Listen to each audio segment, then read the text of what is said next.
मांगा आप देख रहे कि मैं नहीं, प्रदर्शन जारी, आप हमें समय दे दीजिए, थोड़ा समय भी अपनी बात रख लूं। और इन्होंने कहा कि इनको कहीं जाना है, तो मैं बता दूं मुझे कहाँ जाना है। कार्यालय की ओर बहुत जल्द साथियों, वाले हैं। रात से ही पेट गड़बड़ है, हमने कहा गुड़गुड़ाहट हो रही है, हो सकता है हमें कहीं जाना। ये जो 7-8 लाख कर्मचारी उत्तर प्रदेश के कोने कोने से, वो सफाई कर्मचारी, वो हर चतुर्श्रेणी का कर्मचारी इस मैदान पर उतरने के लिए हमारे साथ तैयार है। वहीं पर अब मजदूर भी हमारे साथ उतरेगा।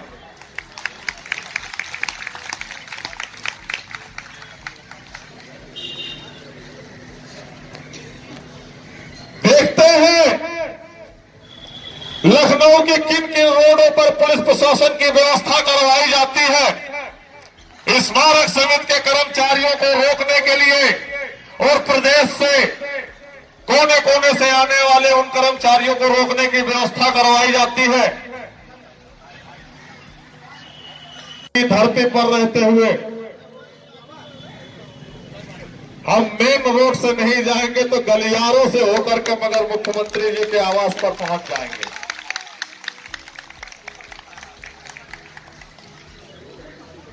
अगर यह बंजर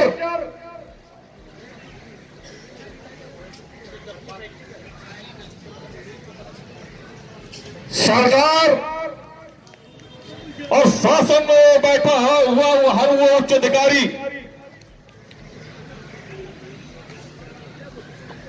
बचना चाहते हैं जवाब से,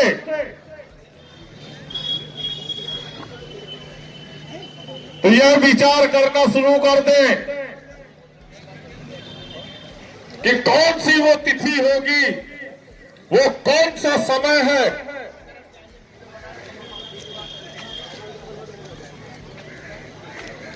ये 8 से 10 लाख कर्मचारियों की संख्या बल में लेकर के माननीय मुख्यमंत्री महोदय जी के आवास और विधानसभा की ओर बढ़ने जा रहे हैं।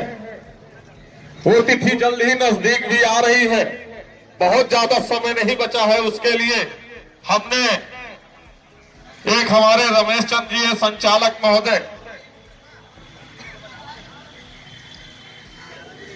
लखनऊ विकास प्राधिकरण में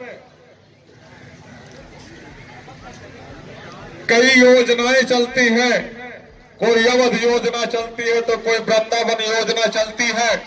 वहीं पर स्मारक के कर्मचारियों ने और हमारे द्वारा एक कान योजना भी चलाई गई है जो आपको पता नहीं चलेगा। इस कान योजना से पूरे प्रदेश के वो हर कर्मचारी के कानों तक वो बात पहुंच चुकी है। वो तिथि भी पता है उनको, वो समय भी पता है कि हम किस समय और किस तिथि में विधानसभा की ओर माननीय मुख्यमंत्री जी के आवास की ओर जा रहे हैं, बढ़ रहे हैं।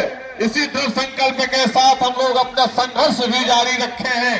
दिन प्रतिदिन तमाम वो संगठन जो अपने आप में एक पावर रखते हैं, सरकार हिलाने की पावर रखते हैं, उस सारे संगठनों का यहां पर समर्थन प्राप्त हो रहा है। वो संगठन के भी लोग इस बात को जान चुके हैं कि कई वर्षों के बाद इस तरह की ठंड पड़ी है, और इस ठंड का भी सामना करते हुए अगर स्मारक समिति के कर्मचारियों ने 45 दिन पार किए हैं तो ये कोई साधारण पुरुष नहीं है। क्यों? क्योंकि हम उन महापुरुषों के संग्रहालयों में, संस्थाओं में काम करने वाले हैं, उनकी रोज प्रतिमाओं को साफ करने वाले हैं।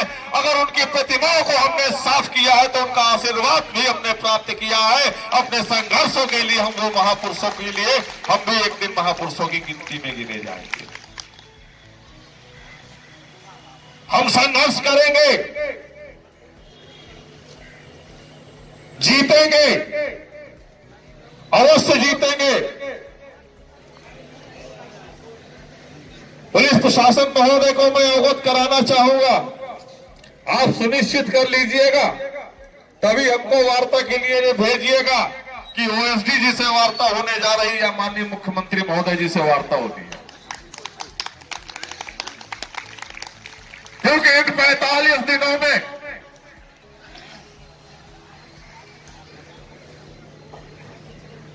जो दर्द हम लोगों ने झेले हैं और स्मारक परिवार के उन परिवारों ने झेला है।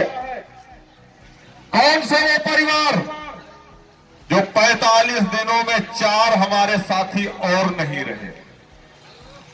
उससे बड़ी पीड़ा ये हमारी ठंड नहीं थी, उससे बड़ी पीड़ा हमारा सस्पेंशन नहीं था, उससे बड़ी पीड़ा हमारा नोएडा बादलपुर स्थानांतरण नहीं थे, उससे बड़ी पीड़ा हमारे वेतन की कटौती नहीं थी।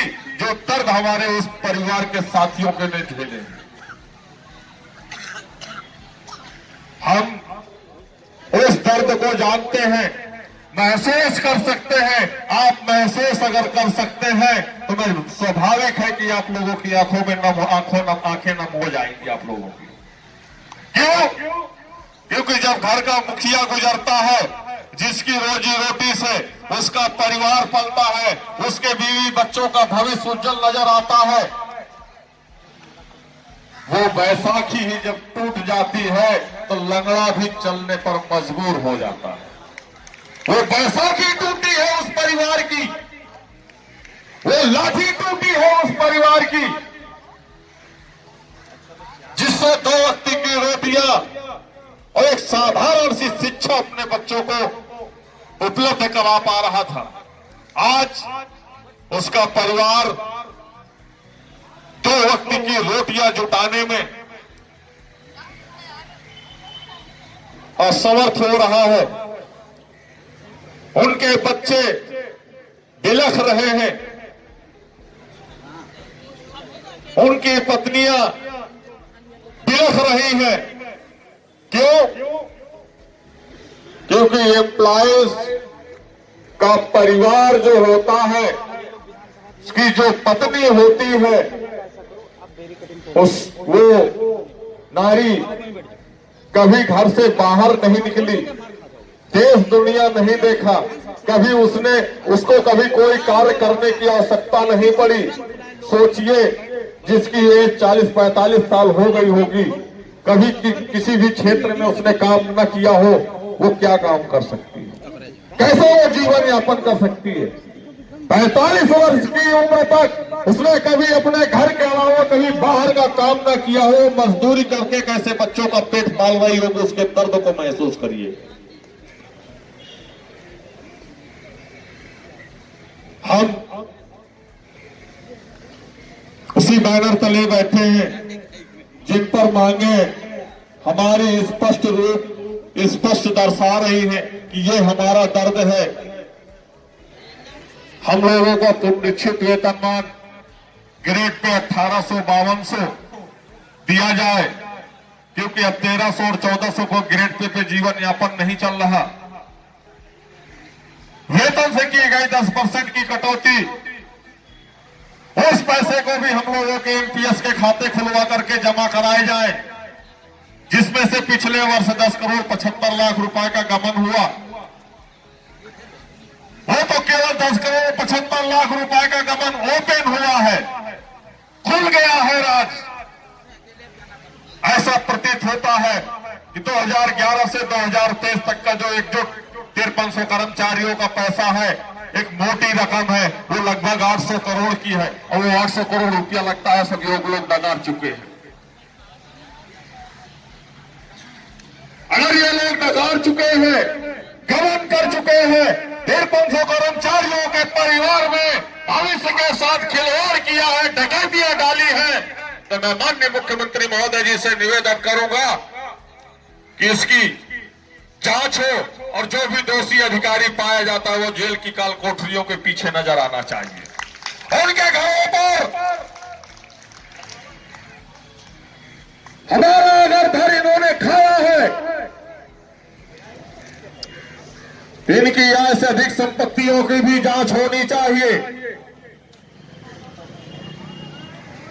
इनके परिवार के संपत्तियों का बैंक अकाउंटों का ब्यौरा लिया जाए कि कौन से बच्चे के अकाउंट में कितना पैसा जमा कराया गया है। पता चल जाएगा कि ये पैसा कहीं स्मारक समिति के वो 5300 कर्मचारियों के भविष्य निधि का तो नहीं है जिससे इन्होंने जो है इतनी संपत्तियां बनाई हैं। अगर है वाकई में वो पैसा, तो इन 45 दिनों में हमारे एनपीएस खाते का शासनादेश क्यों नहीं निर्गत किया गया और इन 45 दिनों में हमारे खातों पर पैसे क्यों नहीं जमा कराए गए। वित्त प्रबंधक के द्वारा निरंतर भ्रामक सूचियां दर्ज की जा रही है, पर क्षेत्र के कर्मचारियों को बरगलाया जा रहा है, भ्रमित किया जा रहा है कि प्रत्येक कर्मचारी का इतना इतना पैसा है। जिस सूची में न वित्त प्रबंधक के हस्ताक्षर है न मोहर है, हम कैसे स्पष्ट मान लें कि ये पैसा हमारा सुरक्षित है जब तक कि हमारे खातों में पैसा नहीं जमा हो जाता है।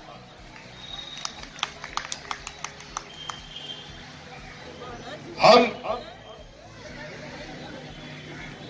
उस आश्रित परिवार के लिए भी यहां पर संघर्ष कर रहे हैं। जो 171 परिवार हमारे बीच नहीं रहा, वो हमारे साथी नहीं रहे, हम उस आश्रित परिवार के लिए भी संघर्ष कर रहे हैं कि शीर्षत आश्रित को सेवा प्रदान की जाए। मैं आश्रित का शासनादेश निर्गत हो जिससे कल कोई प्रबंधक भी मरे तो उसकी ही पत्नी को यहां पर सेवा का लाभ मिल सके।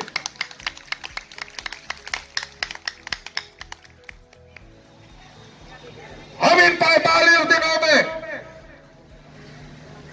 उस मांग को भी लेकर के बैठे हैं जो एक साधारण सी है।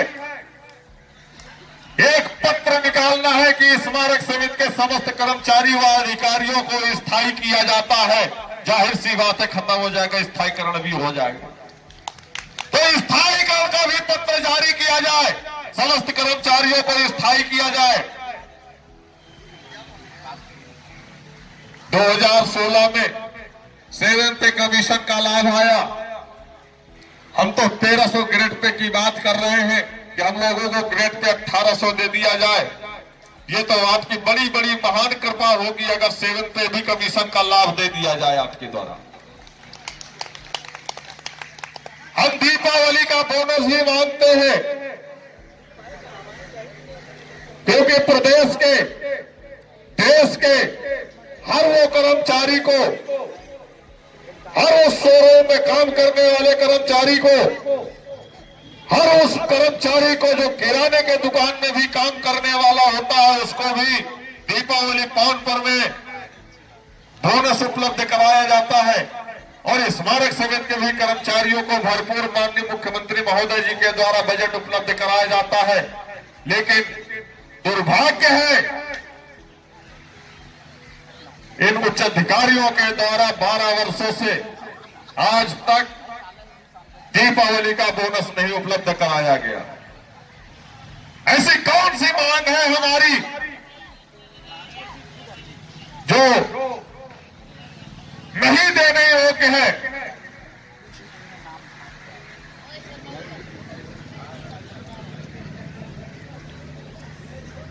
हम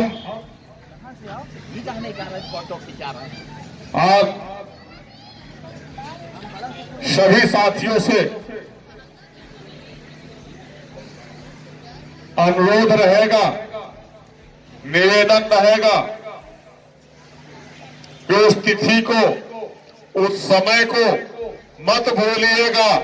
कौन सी तिथि है, कौन सा दिन है, कौन सा समय है, उस समय अनुसार हमारे अगर शासनादेश नहीं निर्गत होते हैं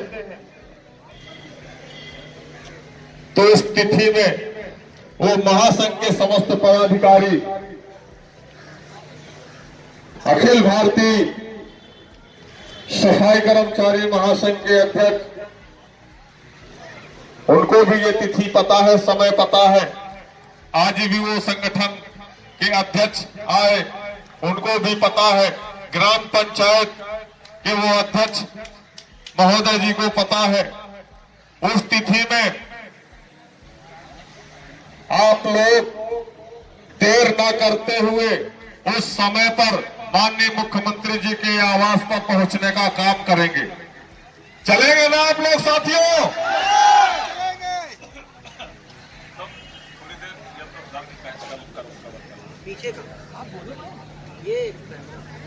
चलिएगा आप लोग?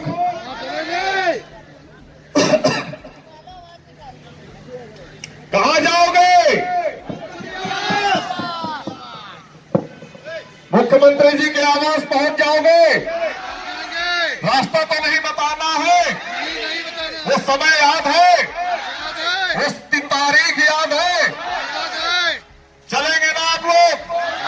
अगर रास्ते में पुलिस रोक लेती है तो वो खुफिया रास्ता भी पता है ना आप लोगों को?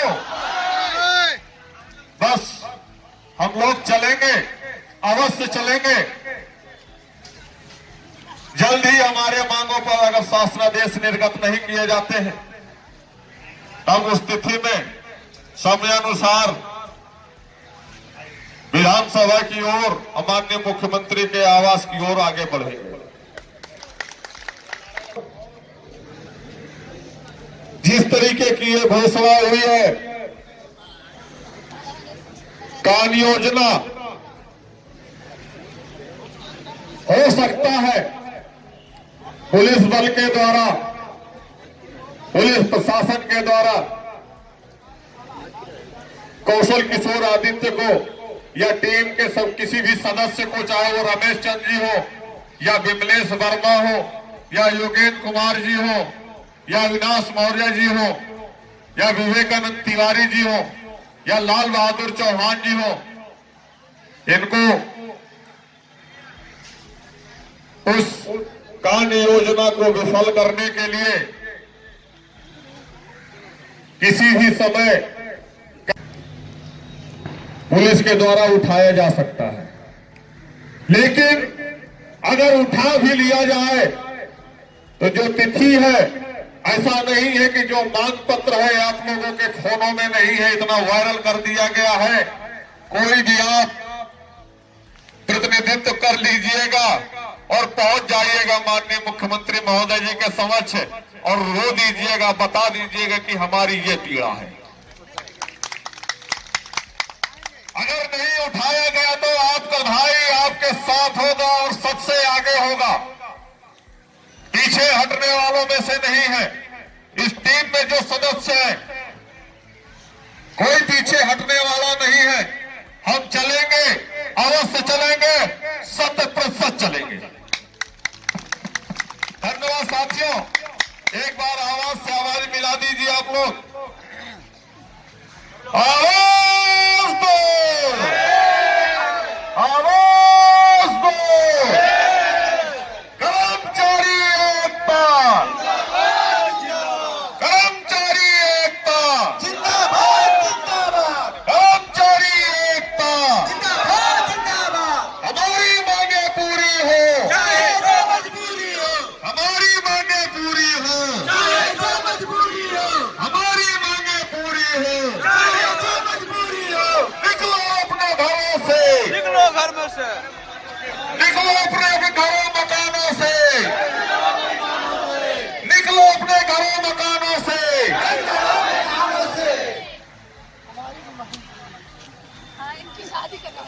कर्मचारी एकता जिंदाबाद, जिंदाबाद, जिंदाबाद। कर्मचारी एकता जिंदाबाद, जिंदाबाद, जिंदाबाद। संघर्ष हमारा जारी है, अब आदेशों की बारी है। संघर्ष हमारा जारी है, अब आदेशों की बारी है। संघर्ष हमारा जारी है, अब आदेशों की बारी है। संघर्ष हमारा जारी है, आदेशों की बारी है। गुंडागर्दी नहीं चलेगी, नहीं चलेगी, नहीं चलेगी। गुंडागर्दी नहीं चलेगी, नहीं चलेगी, नहीं चलेगी। गुंडागर्दी नहीं चलेगी, नहीं चलेगी, नहीं चलेगी। तानाशाही नहीं चलेगी, नहीं चलेगी, नहीं चलेगी। तानाशाही नहीं चलेगी, नहीं चलेगी।